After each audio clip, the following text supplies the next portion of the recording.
আগের দিন আমরা D1 মেটাল আয়নের ক্ষেত্রে তার ইলেকট্রনিক স্টেটের এনার্জি সেটা কিভাবে with respect to crystal field সেটা কিভাবে ভ্যারি করছে, তার গ্রাউন্ড স্টেট এবং এক্সাইটেড স্টেট এনার্জি, সেটা আমরা ডায়াগ্রামেটিক্যালি আমরা দেখানোর চেষ্টা করেছি। সো আমরা সেখান থেকে সেই জায়গাটা আমরা আবার রিকল করি এবং সেখান থেকে তার যে আলাদা ডিফারেন্ট আসপেক্টগুলো সেই জায়গাটা আমরা একটু বোঝার চেষ্টা করি। So for a D1 case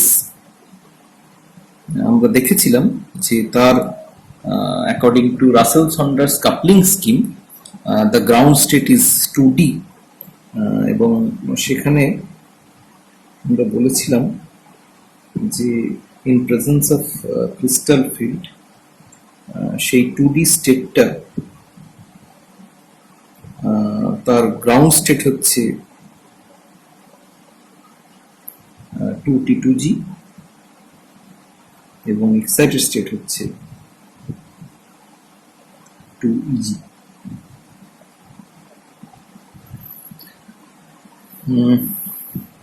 এবং এটাকে যদি আমরা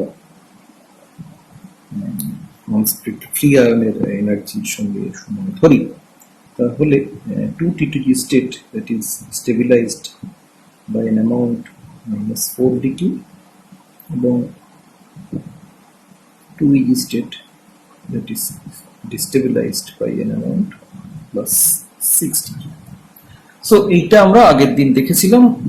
এদিকে আমরা y অ্যাক্সিস বরাবর প্লট করছি এনার্জি এবং x অ্যাক্সিস বরাবর আমরা প্লট করছি delta or 10dq value. This diagram is actually called Orgel diagram.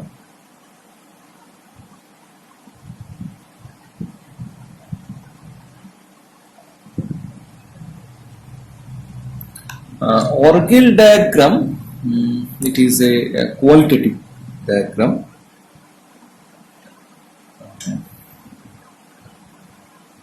And it is also a correlation diagram. So Orgel diagram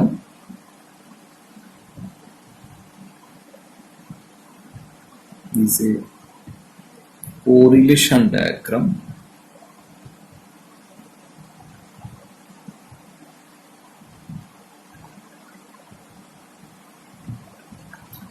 which show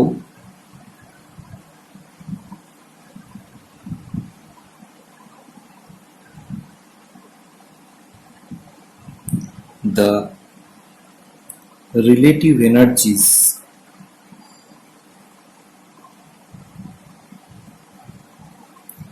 of electronic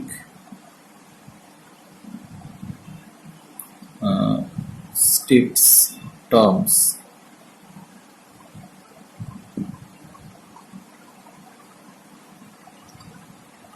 in transition metal complexes.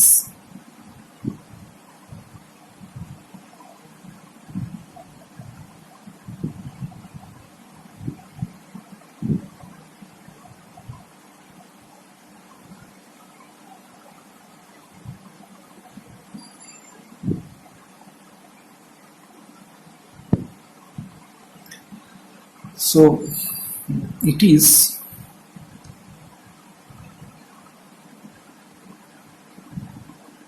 Qualitative diagram, তার মানে এখান থেকে আমরা কিন্তু কোন রকম energy calculation করতে পারবো না।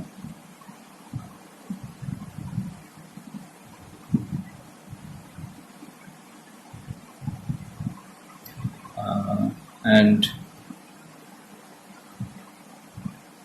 it is restricted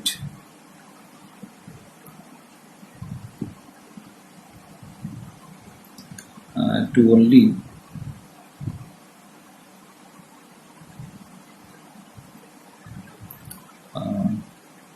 weak field cases.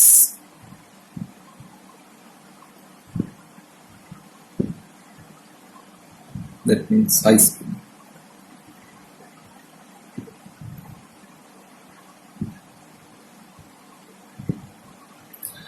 তাহলে আমরা অর্গেল ডায়াগ্রামের মাধ্যমে অ্যাকচুয়ালি আমরা ইলেকট্রনিক যে স্টেটগুলো তার সঙ্গে তাদের রিলেটিভ এনার্জিকে অ্যাকচুয়ালি কোরিলেট করার চেষ্টা করছি, এবং এখানে কিন্তু আমরা কেবলমাত্র হাই স্পিন যে এক্সট্রিমগুলো সেগুলোকেই কেবলমাত্র কনসিডার করছি। এখান থেকে আমরা কিন্তু স্ট্রং ফিল্ড বা লো স্পিন কেসের ক্ষেত্রে কোনো রকম কনক্লুশন কিন্তু ড্র করতে পারছি না। So this is A qualitative diagram. শুধু তাই না, আরো একটা জিনিস এখানে আমরা আমাদের জানা দরকার, সেটা হচ্ছে যে Orgel diagrams only show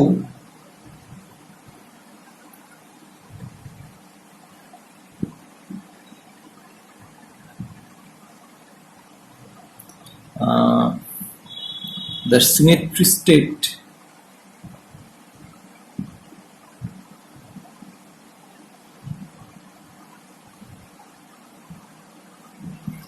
of the highest spin multiplicity.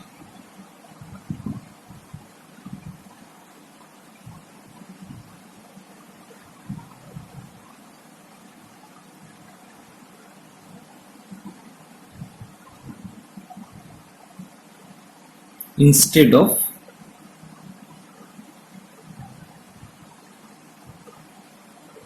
all possible terms.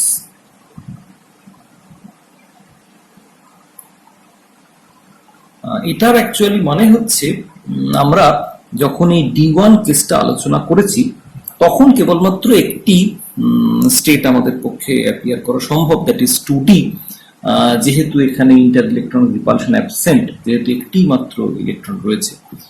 কিন্তু অন্যান্য ইলেকট্রনিক কনফিগারেশনের ক্ষেত্রে আমরা স্পেসিফিক্যালি কোথাও কোথাও দেখতে পাবো যে আরো অন্যান্য ইলেকট্রনিক স্টেট অ্যাপিয়ার করা সম্ভব, আরো অন্যান্য টার্মস অ্যাপিয়ার করা সম্ভব with a different spin multiplicity. আমরা যখন পরে D2 সিস্টেমের ক্ষেত্রে এটা আলোচনা করব এই ধরনের ডায়াগ্রাম, তখন আমরা সেই ব্যাপারটা আরো আমাদের কাছে ক্লিয়ার হবে। সো যাই হোক, সেক্ষেত্রে আমরা কিন্তু দেখব যে অর্গেল ডায়াগ্রাম যখন আমরা কনস্ট্রাক্ট করছি তখন কিন্তু সেখানে যে আদার স্পিন মাল্টিপ্লিসিটির যে টার্মগুলো সেগুলোকে কিন্তু আমরা ইনক্লুড করছি না, কেবলমাত্র যে টার্মটার স্পিন মাল্টিপ্লিসিটি হাইয়েস্ট সেটাই কিন্তু কেবলমাত্র অর্গেল ডায়াগ্রামের মধ্যে আমরা ইনক্লুড করছি। সো এখানে কিন্তু আমরা সমস্ত রকমের যে টার্মগুলো সেটা কিন্তু আমরা এখানে ইনক্লুড করি না, এখানে কিন্তু কেবলমাত্র হাইয়েস্ট স্পিন মাল্টিপ্লিসিটির টার্মটাই ইনক্লুড করি। D1 সিস্টেমের ক্ষেত্রে যেহেতু একটি মাত্র টার্ম পসিবল, ফলত এখানে এই ব্যাপারটা অতটা অ্যাপারেন্ট নয়, কিন্তু যখন আমরা D2 সিস্টেমের ক্ষেত্রে অর্গেল ডায়াগ্রাম আলোচনা করব তখন আমরা কিন্তু এই ব্যাপারটা আরো ক্লিয়ারলি বুঝতে পারবো। এই ছবি থেকে আমরা আরো একটা জিনিস যেটা দেখতে পাচ্ছি সেটা হচ্ছে এখানে যেটা ফ্রি গ্রাউন্ড টার্ম আয়ন, সেটার এনার্জি কিন্তু আরবিট্রারিলি সেট অ্যাজ 0, সেটাকে আমরা 0 ধরে নিয়ে তার সাপেক্ষে আমরা কিন্তু T2G বা EG স্টেটের এনার্জি, সেটা either -4 degree stabilised or 6 degree destabilise, এটা কিন্তু কনসিডার করছি। So here the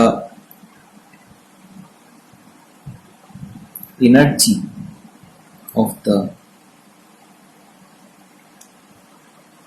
free ground term, that means 2D in this case,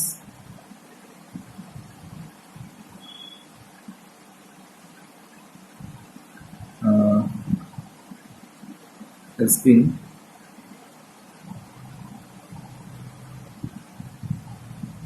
arbitrarily set as 0. The splitting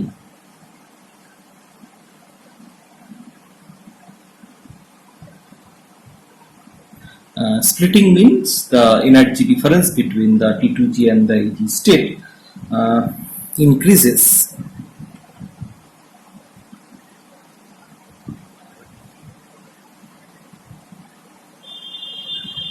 with the value of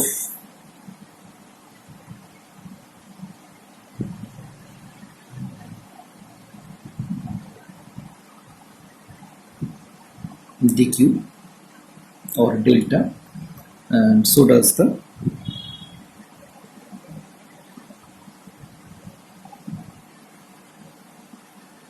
energy of transition.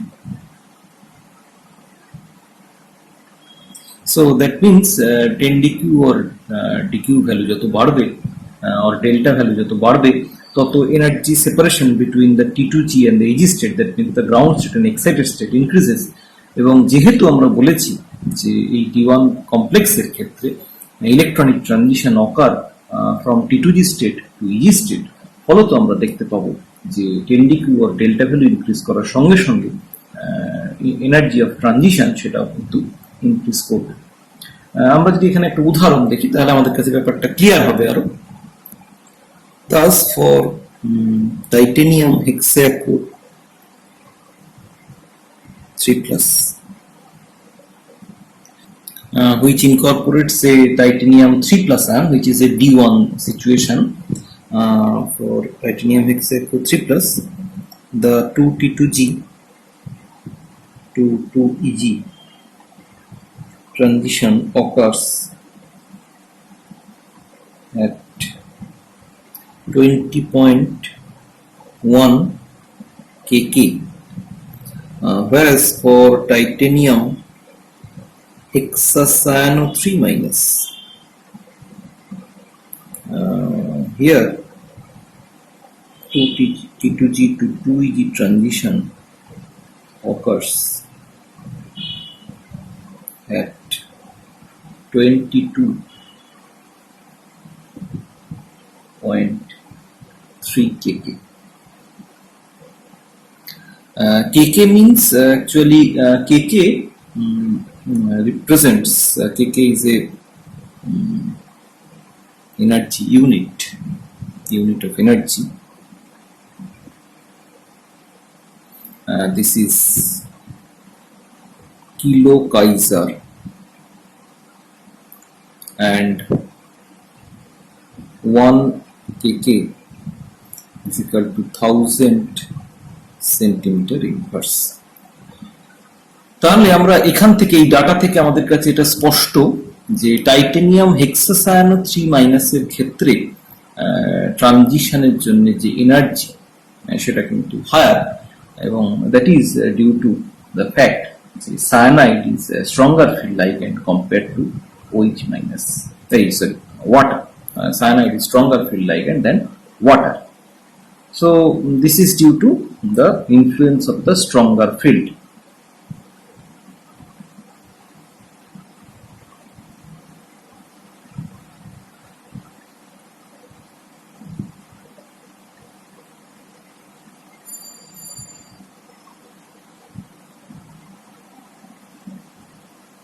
Stronger field cyanide compared to water. তাহলে এবার আমরা একটুখানি দেখে নেওয়ার চেষ্টা করি যে এই ধরনের একটা কমপ্লেক্সের ইলেকট্রনিক স্পেকট্রা তার অ্যাপিয়ারেন্সটা কেমন। So let us consider the electronic Spectra for titanium hexacore 3 plus ion.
So আমরা এখানে এই ছবিতে টাইটানিয়াম হেক্সাকো 3+ আয়নের একটা স্পেকট্রাল প্যাটার্নের ছবি আমরা দেখতে পাচ্ছি। তাহলে এইটার যদি ক্যারেক্টারিস্টিকের দিকে আমরা তাকাই, এই স্পেকট্রাল প্যাটার্নটা, তাহলে যেটা আমাদের কাছে অ্যাপারেন্ট হয়ে দাঁড়াবে সেটা হচ্ছে the visible spectrum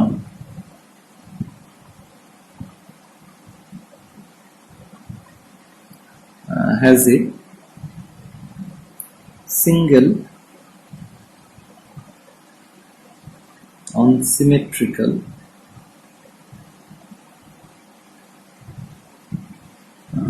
broad band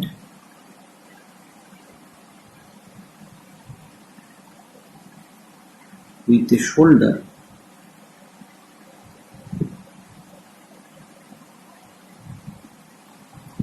or hump. তাহলে এই স্পেকট্রাল ক্যারেক্টারিস্টিকের যদি আমরা দিকে তাকাই, তাহলে যেটা দেখতে পাবো যে একটা সিঙ্গেল স্পেকট্রা এসছে। এখন এটা আমাদের কাছে অ্যাপারেন্টলি খুব অস্বাভাবিক নয়, তার কারণ আমরা দেখেছি যে in presence of octahedral field একটা 2D স্টেট T2G এবং EG, এই দুটো স্টেটে, গ্রাউন্ড স্টেট এবং এক্সাইটেড স্টেট দুটো স্টেটে স্প্লিট করে যাচ্ছে। ফলত T2G থেকে EG একটি মাত্র ট্রানজিশন যেহেতু প্রবাবল, ফলত একটাই মাত্র আমরা যে পিক পাবো সেটা আমাদের কাছে খুব আনএক্সপেক্টেড নয়। কিন্তু যে জিনিসটা আমরা কমপ্লিটলি এখান থেকে বুঝতে পারছি না যে why it is unsymmetrical broadband.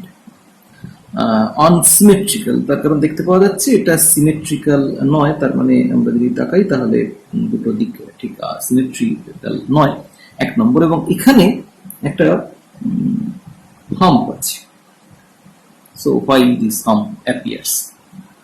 তো সেখান থেকে আমরা যেটা বুঝতে পারছি যে প্রথমে আমরা যেটা বোঝার চেষ্টা করি যে why it is a broad band, why not it is a narrow band. তার কারণ আমাদের এক্সপেকটেশন হচ্ছে যেহেতু 2T2G সেটা that is a fixed energy level এবং 2EG that is also fixed energy level, so এদের মধ্যে যদি কোনো ইলেকট্রনিক ট্রানজিশন হয় তাহলে যেহেতু এই এনার্জি লেভেলগুলোর এনার্জি একটা ফিক্সড, ফলত এদের মধ্যে এনার্জি ডিফারেন্সটাও ফিক্সড, ফলত যখন ভিজিবল রেঞ্জের স্পেকট্রাম থেকে কোনো ফোটন অ্যাবসর্ব হবে সেটাও একটা ফিক্সড ফ্রিকোয়েন্সি লাইট অ্যাবসর্ব হবে এবং ফলত আমাদের কিন্তু একটা সিঙ্গেল লাইন লাইক স্পেকট্রা পাওয়া উচিত। কিন্তু আমরা দেখতে পাচ্ছি যে এখানে আমরা একটা ব্রড স্পেকট্রা পাচ্ছি। So why it is broad, এই ব্রডনেসের কারণটা ব্যাখ্যা করতে গিয়ে আমরা যেটা বলতে পারি যে the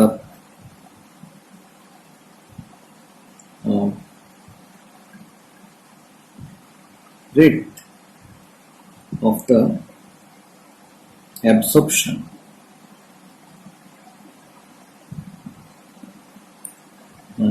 can be attributed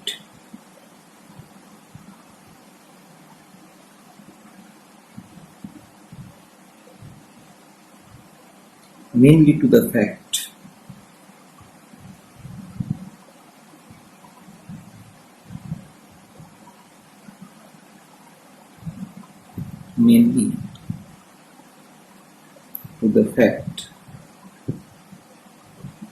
that the complex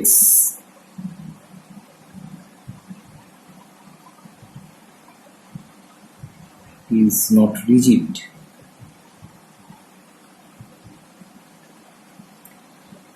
static structure.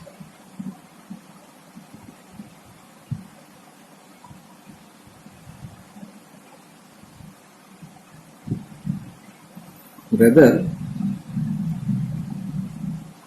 the metal ligand bonds are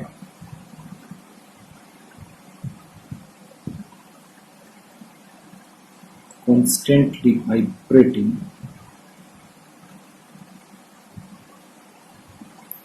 with the result that an absorption peak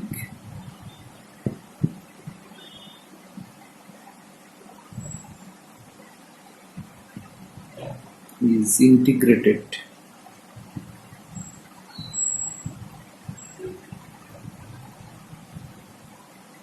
over a collection of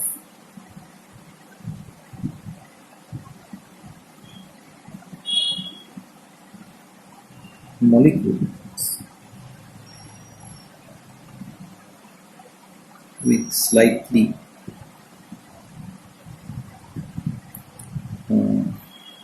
different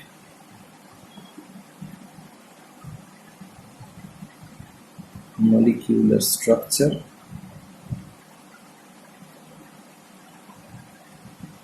and delta zero values.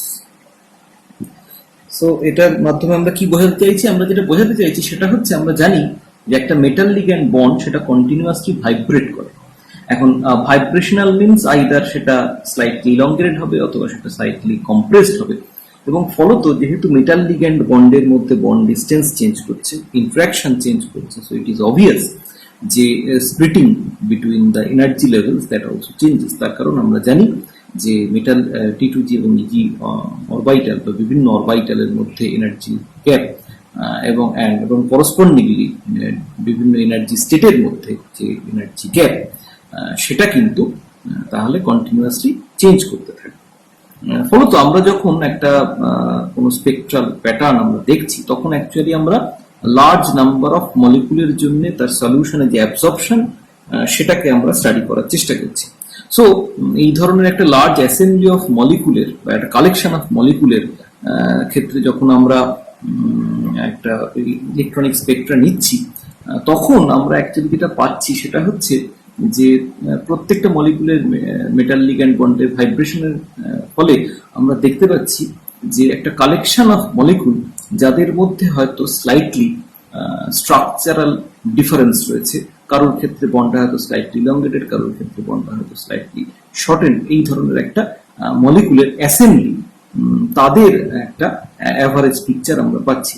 So যেহেতু তাদের একটা large assembly of molecule, ধরা যাক যদি 100টা molecule থাকে তাদের মধ্যে হয়তো 50টা মলিকুলের হয়তো একটা আইডিয়ালাইজ স্ট্রাকচার সে অ্যাডাপ্ট করেছে, 10টা মলিকুল হয়তো স্লাইটলি ইলংগেটেড বন্ড, আরো 10টার হয়তো আরো বেশি ইলংগেটেড, আবার 10টার হয়তো একটুখানি slightly শর্টেন্ড।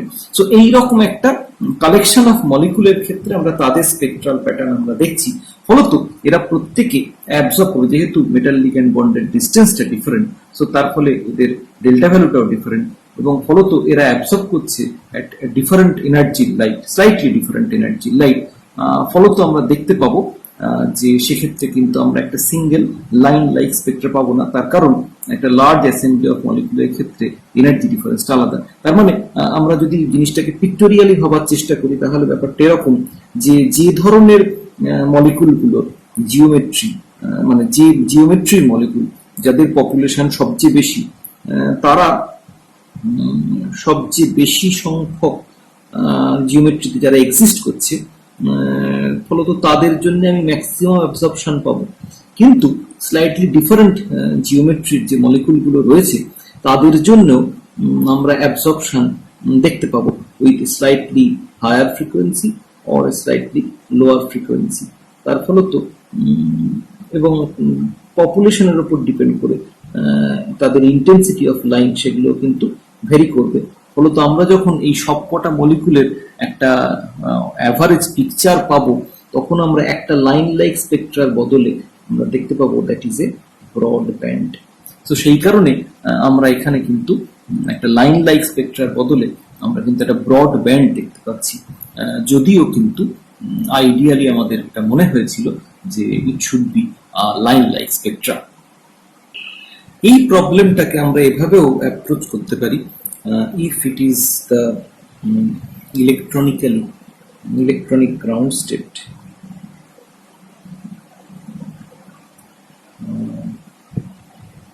with different vibrational level V0 and V1, So it is the electronic ground state.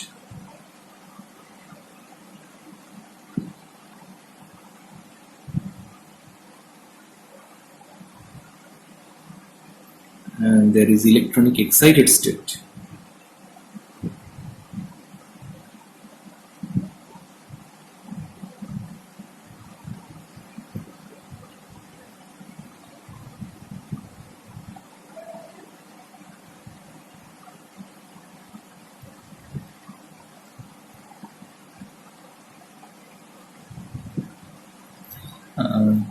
এখানে এদিকে হচ্ছে এনার্জি, এদিকে হচ্ছে internuclear separation, that means r. So এখানে একদিকে যেমন আমরা দেখতে পাবো যে ভাইব্রেশনাল গ্রাউন্ড স্টেট থেকে, দ্যাট মিন্স ইলেকট্রনিক গ্রাউন্ড স্টেটের লোয়ার ভাইব্রেশনাল এনার্জি লেভেল থেকে ইলেকট্রনিক্যালি এক্সাইটেড স্টেটের লোয়ার ভাইব্রেশনাল এনার্জি লেভেলে ইলেকট্রনিক ট্রানজিশন হতে পারছে, অ্যাজ ওয়েল অ্যাজ আমরা দেখতে পাবো যে from lower electronic vibrational level এখান থেকে এখানেও কিন্তু ইলেকট্রনিক ট্রানজিশন হতে পারছে, যদিও এই ট্রানজিশনের প্রবাবিলিটি কম, বাট স্টিল সেটার কিন্তু একটা পসিবিলিটি থাকছে। অ্যাজ ওয়েল অ্যাজ আমরা যেটা দেখতে পাবো যে এখানে যদি কিছু সংখ্যক মলিকুল ইলেকট্রনিক গ্রাউন্ড স্টেটের হায়ার ভাইব্রেশনাল লেভেলে এক্সিস্ট করে, তাহলে সেখান থেকেও কিন্তু আমরা দেখতে পাবো যে ট্রানজিশন এটা হতে পারে, অ্যাজ ওয়েল অ্যাজ আরো একটা ট্রানজিশন প্রবাবল, দ্যাট মিনস এইখান থেকে এখান থেকে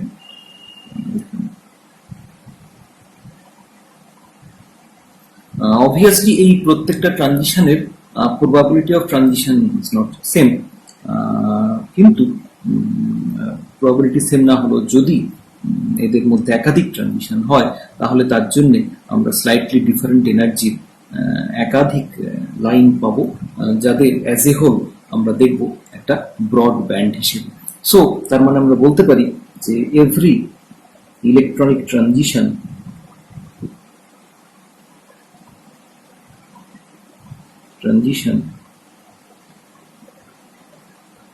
is associated with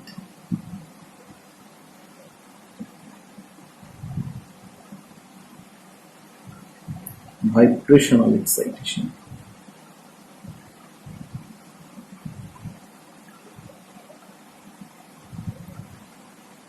So এখান থেকে আমরা যেটা বুঝতে পারলাম যে why the spectral lines are broad in case of titanium hexaco 3+ as well as for other complexes.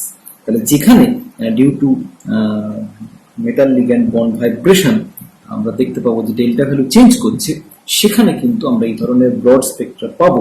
তবে এখানে একটা জিনিস খেয়াল রাখতে হবে, যদি এই রকম ধরনের কোনো সিচুয়েশন অ্যারাইজ করে যে transition in from ground to excited state are insensitive to change in delta zero or affected identically by the changes, তার মানে যদি এরকম হয় যে গ্রাউন্ড স্টেট থেকে এক্সাইটেড স্টেটে যখন ইলেকট্রনিক ট্রানজিশন হচ্ছে, তখন সেই ট্রানজিশনের এনার্জিটা ডেল্টা জিরোর উপর ডিপেন্ড করছে, আমরা পরবর্তীকালে এই ধরনের উদাহরণ ক্ষেত্রে দেখতে পাবো।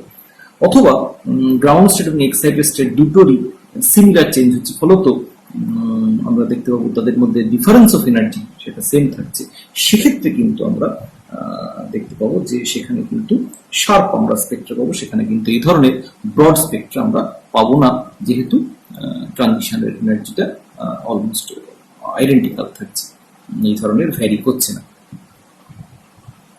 এরপরে আমরা চলে যাই আমাদের সেকেন্ড যে প্রশ্নটা ছিল যে why it is broad, sorry why it is unsymmetrical.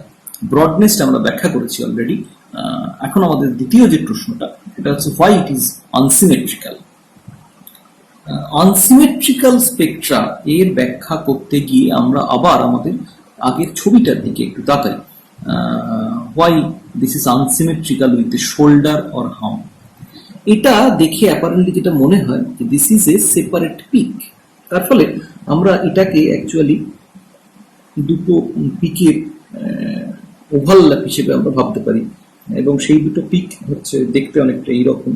আমরা যদি সেটাকে ডিকনভলিউট করি তাহলে সেটা দেখতে দাঁড়ায় হচ্ছে এইরকম।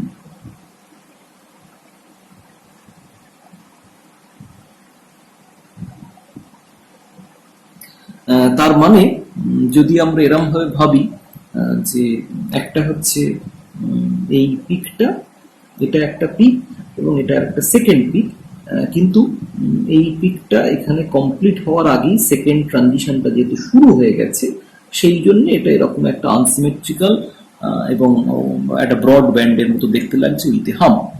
এখন এইভাবে ব্যাখ্যা করতে গেলে প্রথমেই যেটা আমাদের যে জায়গাটায় আটকায় সেটা হচ্ছে আমরা এতক্ষণ পর্যন্ত এটাকে একটা সিঙ্গেল পিক হিসেবে ধরে নিয়েছিলাম, কিন্তু যদি এটাকে আমাদের সত্যি ব্যাখ্যা করতে হয় তাহলে ধরে নিতে হবে যে এখানে দুটো ট্রানজিশন হচ্ছে এবং সেই জন্য আমরা পাশাপাশি ক্লোজ এনার্জির দুটো পিক পাচ্ছি। তাহলে দুটো পিক কেন এখানে কিভাবে এলো? কারণ আমরা আগেই আমরা আলোচনা করেছি যে এখানে 2D স্টেট পরে D1 কেস স্প্লিট করছে the ground to T2G and excited 2EG। ফলত এটাকে আমরা কোনোভাবেই জাস্টিফাই করতে পারি না by using this two states. তাহলে এই ধরনের দুটো ট্রানজিশন যদি সত্যি হতে হয় তাহলে সেক্ষেত্রে দেয়ার মাস্ট বি সাম মোর, আরো কিছু জিনিস আমাদের ডেফিনেটলি এখানে ইনকর্পোরেট করতে হবে। সো আমরা এবার বোঝার চেষ্টা করি যে কিভাবে এই দুটো পিক অ্যাপিয়ার করতে পারে, ক্লোজ এনার্জির দুটো পিক, যার ফলে আমরা এই ধরনের একটা ব্রড ট্রান্সিমেট্রিক্যাল পিক পাচ্ছি উইথ এ হাম। সো এবার আমরা সেইটা একটুখানি বুঝে নেওয়ার চেষ্টা করি। এখন আমরা যদি যে ইলেকট্রনিক স্টেটগুলো ট্রানজিশনে ইনভলভ, দ্যাট মিনস 2T2G এবং 2EG, তাদের অবস্থার দিকে তাকাই ইন অক্টাহেড্রাল ফিল্ড, তাহলে আমরা যেটা দেখতে পাবো সেটা হচ্ছে এরকম।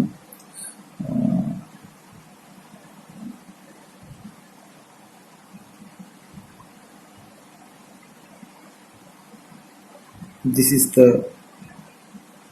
ground T2G state. This is the excited EG state. এখন গ্রাউন্ড T2G স্টেটের ক্ষেত্রে আমরা যেটা দেখতে পাচ্ছি the electronic configuration is T2G1. So আমরা যদি এখানে গ্রাউন্ড স্টেটটা লিখি, so that is electronic configuration wise তাহলে T2G1 G0, আর এক্সাইটেড স্টেটটা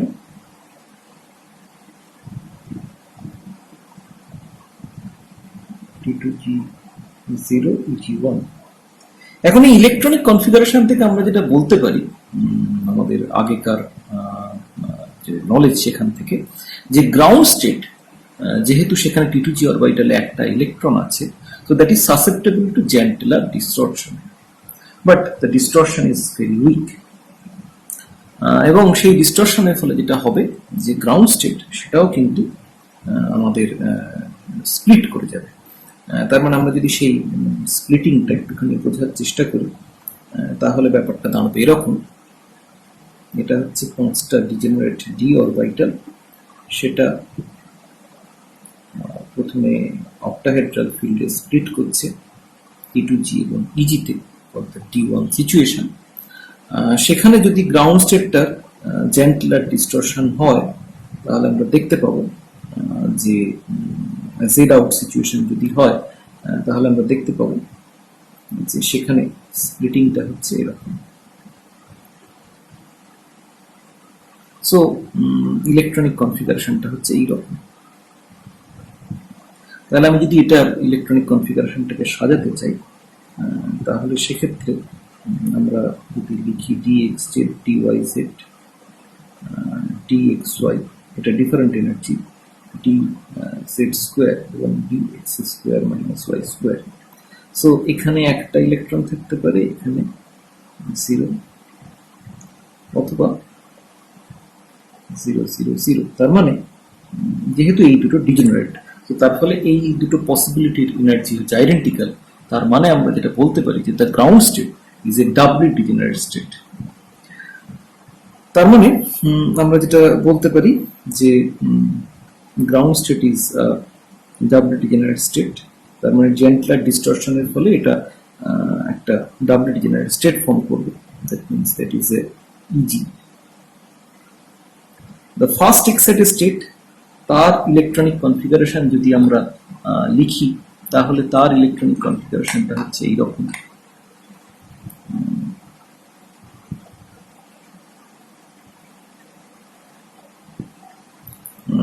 এটা হচ্ছে dxz yz, এটা হচ্ছে dxy, এটা হচ্ছে dz স্কয়ার, এটা হচ্ছে dx square minus y square.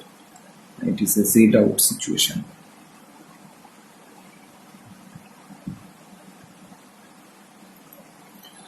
তাহলে আমরা দেখতে পাচ্ছি যে ফার্স্ট এক্সাইটেড স্টেট যেটা, সেটা হচ্ছে একটা সিঙ্গলি ডিজেনারেট স্টেট। তার কারণ এখানে আমরা এটাকে একভাবেই সাজাতে পারি। So it is Singoli degenerate state, তার মানে এটা হচ্ছে ইজি।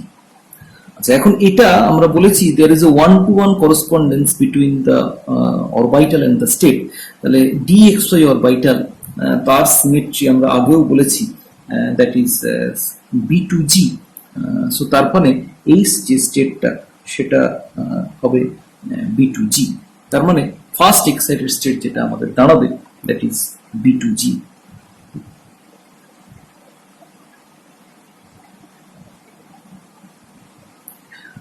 এরপরে যেটা হতে পারে সেটা হচ্ছে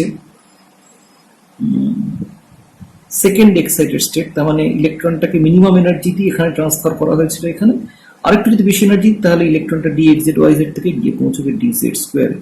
তার মানে সেই যে স্টেটটা সেটাকেও আমরা একভাবেই সাজাতে পারবো, তার কারণ dz স্কয়ার এবং dx স্কয়ার y স্কয়ার তারাও কিন্তু এখন ডিজেনারেট নয়, তাদেরও কিন্তু ডিজেনারেসি লস হয়েছে in the Z out situation. তার ফলে এই যে স্টেটটা, তার মানে এটা আমাদের দাঁড়িয়েছে হচ্ছে একটা b2g স্টেট। এই যে স্টেটটা সেটা হবে তাহলে আমাদের a1g স্টেট। তার কারণ আমরা জানি যে dz স্কয়ার, তার যে সিমেট্রি সেটা হচ্ছে b1g। সো যেহেতু since there is a 1-to-1 correspondence, তার মানে এই স্টেটটা হবে a1g।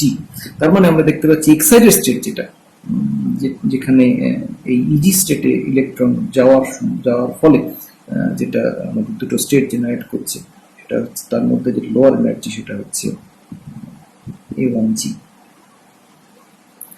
আর যেটা ফাইনাল ম্যাক্সিমাম হাইয়েস্ট এনার্জি যে স্টেটটা এখানে হতে পারে সেটা হচ্ছে এটা, এবং সেখানে ইলেকট্রনটা থাকবে এখানে। সরি, এখানে এই অরবিটালটা আঁকা হয়নি, ইট ইজ a1g। আর এখানে আমরা যেটা পাবো এইটার জন্য সেটা হচ্ছে সেটাও একটা সিঙ্গল ডিজেনারেট স্টেট আমরা পাবো, তার কারণ সেটাকেও একভাবেই সাজানো সম্ভব, দ্যাট ইজ b1g, যেহেতু dx স্কয়ার y স্কয়ার অরবিটালের সিমেট্রি হচ্ছে b1g। So this is A b1g state. তার মানে আমরা এখানে যে স্টেটটা আমরা পাবো maximum energy, that is b1g। তাহলে আমরা দেখতে পাচ্ছি যে ডিউ টু জেন্টলার ডিস্টরশন আমাদের T2g এবং g তারা কিন্তু ফার্দার আরো স্প্লিট করে যাচ্ছে। এখন এই স্প্লিটিং এর ফলে যেটা হতে পারে যে এটা হচ্ছে lowest energy, that is the ground state. এখন এখানে আমরা দেখতে পাচ্ছি যে এখানে dx এই eg এবং b2g এদের মধ্যে যেহেতু আমাদের এই স্প্লিটিংটা জেনারেট করেছে T2g সেট অফ অরবিটালে ইলেকট্রন থাকার জন্য, আমরা জানি T2g সেট অফ অরবিটালে ইলেকট্রন থাকার জন্য যে Jahn Teller distortion, that is a very weak Jahn Teller distortion. That means the energy difference between the dxz yz and the dxy is very low, it is not very high। তার মানে dxz yz থেকে ইলেকট্রনটাকে dxy অরবিটালে যেতে energy কম লাগবে, তার মানে eg থেকে b2g স্টেটে transfer করার জন্য energy change is very low, or energy requirement is very low. তার মানে এই দুটো স্টেটের মধ্যে energy difference is very low. But এই দুটো স্টেট সেটা কিন্তু জেনারেট করেছে যখন ইলেকট্রনটা রয়েছে এক্সাইটেড ইজি অরবিটালে। ইজি অরবিটাল আমরা জানি সেখানে যখন একটা ইলেকট্রন থাকে তখন তার জন্য যে Jahn Teller distortion, that is very strong Jahn Teller distortion, ফলত a1g এবং b1g এর মধ্যে এনার্জি গ্যাপ কিন্তু comparatively higher compared to this situation, the energy gap between the Eg and the B2g। ফলত আমরা দেখতে পাচ্ছি যে যদিও ইজি থেকে বি2জি এই ট্রানজিশনটা প্রায় অবস্কিউর, এটা প্রায় দেখাই যাচ্ছে না, যেহেতু এদের মধ্যে এনার্জি ডিফারেন্স প্রায় নেই বললেই চলে। কিন্তু এখানে কিন্তু আমরা দুটো ট্রানজিশন অ্যাকচুয়ালি অবজার্ভ করতে পারছি। One is from EG state to A1G state, another is from EG state to B1G state. So এই দুটো ট্রানজিশন আমরা কিন্তু দেখতে পাচ্ছি, এটা হায়ার এনার্জি এবং এটা লোয়ার এনার্জি। ফলত আমরা এখানে এইভাবে দুটো ট্রানজিশন কাছাকাছি এনার্জির সেটা কিন্তু আমরা ঘটছে বলে আমরা বুঝতে পারছি। তার ফলে আমরা যেটা বলতে পারি যে আমরা যদি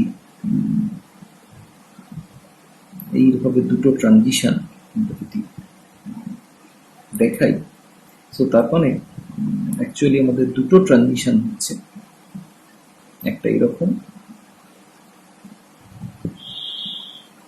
একটা এরকম, এবং আমরা যেটা দেখতে পাচ্ছি সেটা হচ্ছে এই দুটো একটা কম্বাইন্ড এফেক্ট। তার ফলে আমাদের অ্যাপারেন্টলি আমরা মনে হচ্ছে আমাদের এই ধরনের একটা ট্রানজিশন আমরা দেখতে পাচ্ছি। সো তাহলে এখান থেকে আমরা বুঝতে পারলাম যে কেন why there is a hump, unsymmetrical band with a hump due to these two transition, close line transition। তার জন্য আমরা এই দুটো ট্রানজিশনকে কিন্তু আমরা পাশাপাশি ঘটতে দেখতে পাচ্ছি এবং আমরা অ্যাজ এ হোল একটা ব্রড ব্যান্ড কিন্তু পাচ্ছি। তার মানে এই আলোচনা থেকে আমাদের কাছে একটা জিনিস ক্লিয়ার, যে এতক্ষণ আমরা যেটাকে কেবলমাত্র T2G থেকে ইজি ট্রানজিশন বলে ভাবছিলাম, এখন কিন্তু ব্যাপারটা আরেকটু কমপ্লিকেটেড। আমরা দেখতে পাচ্ছি সেখানে অ্যাকচুয়ালি দুটো ট্রানজিশন ঘটছে। এখানে কেবলমাত্র এই ধরনের দুটো এনার্জি স্টেট আমাদের আছে, ফলত আমরা এখানে সেটাকে এইভাবে ব্যাখ্যা করলাম। কিন্তু আমরা জানি যে এর পরবর্তীকালে আমরা বলেছি যে D2 সিস্টেমের ক্ষেত্রে আমরা আরো অন্যান্য স্পিন মাল্টিপ্লিসিটির অন্যান্য স্টেটও আমরা এর সঙ্গে সঙ্গে দেখতে পাবো। ফলত এই আলোচনাটা আমাদের মনে একটা প্রশ্ন তাহলে জাগিয়ে তোলে, যে তাহলে কি যে কোনো স্টেট থেকে যে কোনো স্টেটে ইলেকট্রনিক ট্রানজিশন পসিবল, নাকি সেখানে কিছু রেস্ট্রিকশন রয়েছে?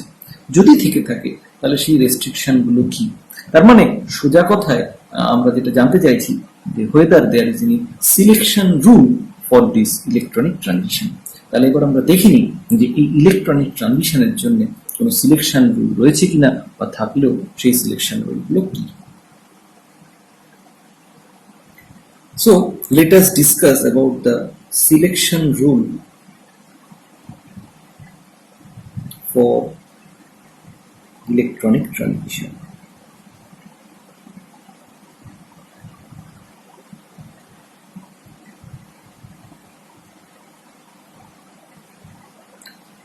First selection rule is spin selection rule.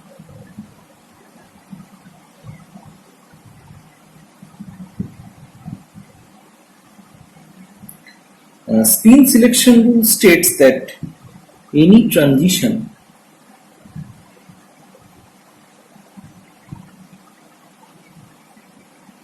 for which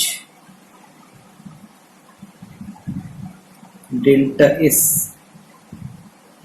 not equal to 0 is forbidden.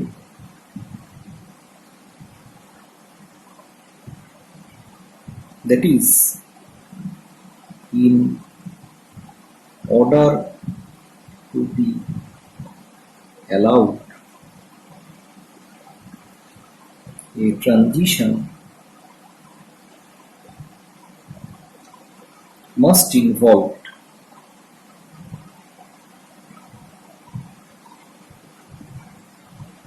no change in spin state.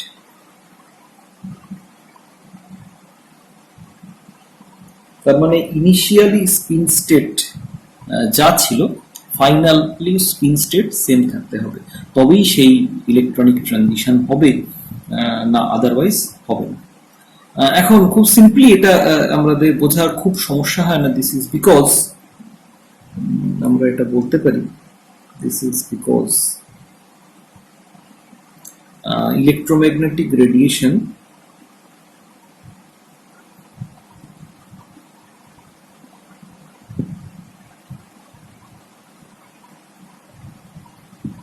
usually cannot change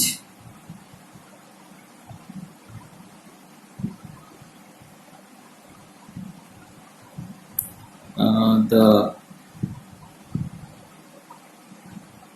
relative orientation of an electron spin. তার মানে electromagnetic radiation যদি electron স্পিনের ওরিয়েন্টেশনকে change করতে না পারে, তাহলে during electronic transition কোনো একটা ইলেকট্রনের স্পিন সেটাও চেঞ্জ করা সম্ভব নয়, এবং সেটা যদি চেঞ্জ না হয় তাহলে সেক্ষেত্রে ডিউরিং ইলেকট্রনিক ট্রানজিশন সেটার স্পিন স্টেট সেটাও চেঞ্জ করা সম্ভব নয়। ফলত যেসব জায়গায় delta S or spin state change not equal to 0, সেখানে কিন্তু that is a forbidden transition, সেই ট্রানজিশন কিন্তু হবে না। খুব সিম্পল ওয়েতে ম্যাথমেটিক্যালি যদি আমরা এই প্রবলেমটাকে ট্যাকেল করতে যাই, তাহলে আমরা বলতে পারি the transition probability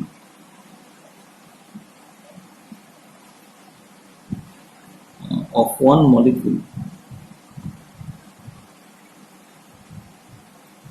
from one state psi 1 to another state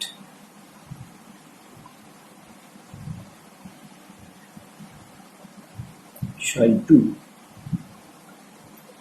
is given by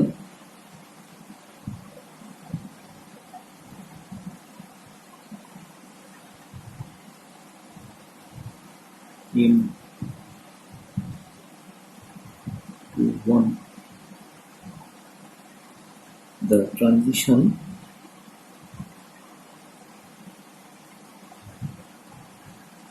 dipole moment or transition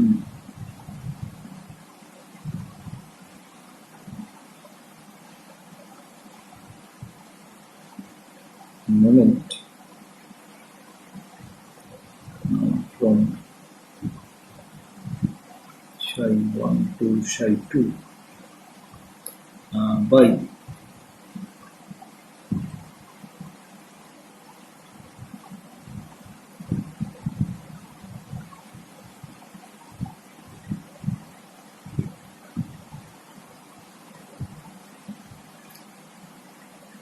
where mu is the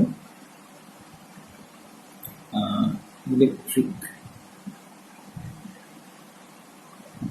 dipole moment operator.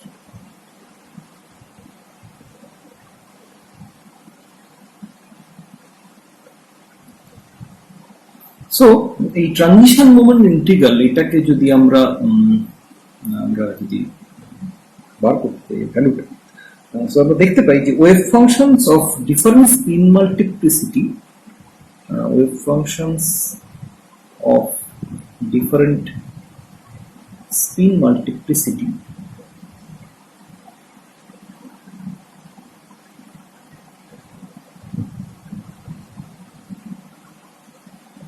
are orthogonal to each other.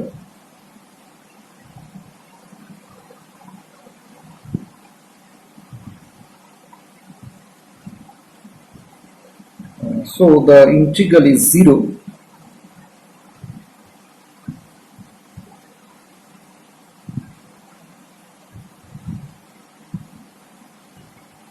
unless the ground and the excited state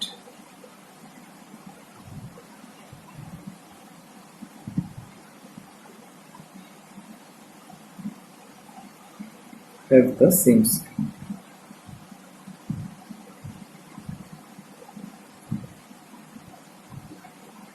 মূলত এখান থেকে আমাদের কাছে বোঝা clear যে যেহেতু এই transition moment ইন্টিগ্রালটার ভ্যালুটা 0 হয়ে যাচ্ছে, যদি গ্রাউন্ড এবং এক্সাইটেড স্টেটের পিন স্টেট আলাদা হয়, সেই জন্য তাদের probability for the electronic transition become zero, that is why it becomes spin forbidden transition. তো তার ফলে এখান থেকে আমাদের স্পিন সিলেকশন রুল, সেটা কেন এই ধরনের একটা রেস্ট্রিকশন ইম্পোজ করছে for electronic transition where delta is not equal to 0 is forbidden, সেটা আমাদের কাছে ক্লিয়ার। ফলত সেটা আমাদের কাছে কোয়ালিটেটিভ ওয়েতেও ক্লিয়ার যে ইলেকট্রোম্যাগনেটিক রেডিয়েশন ইলেকট্রন স্পিনের রিলেটিভ ওরিয়েন্টেশন চেঞ্জ করতে পারে না, অ্যাজ ওয়েল অ্যাজ ম্যাথামেটিক্যালি সেটাও কিন্তু আমরা বলতে পারি যে এখান থেকে যে সেই জন্য স্পিন সিলেকশন রুল ভায়োলেট করলে সেটা কিন্তু সেখানে কোনো ইলেকট্রনিক ট্রানজিশন হতে পারে না। এরপর আমরা চলে আসি সেকেন্ড যে selection rule, that is Laporte selection rule এর আলোচনা।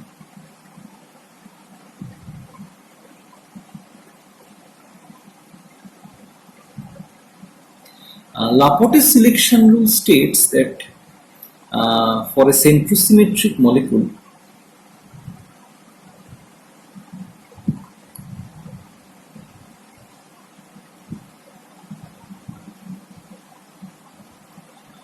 the transition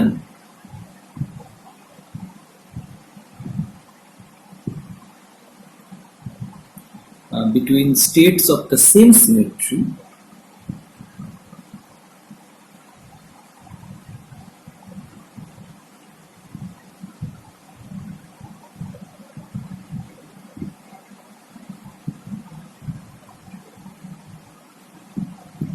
with respect to inversion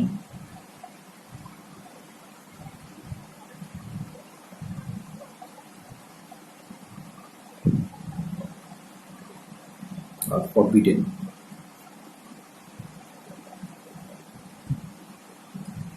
That means the only allowed transitions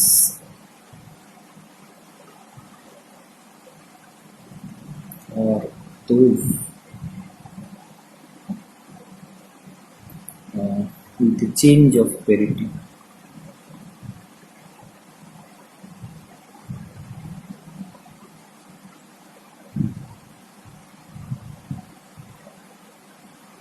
That means Girard to un-Girard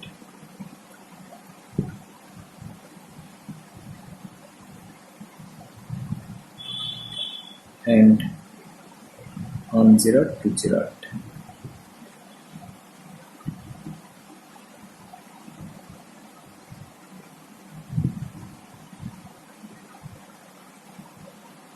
Are allowed,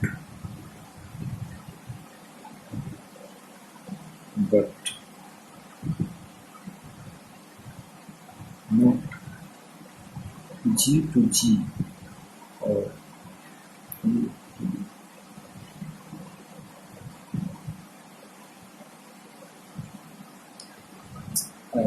এই সিলেকশন রুলটা আমাদের একটা অদ্ভুত প্রবলেমের সামনে এসে দাঁড় করায়।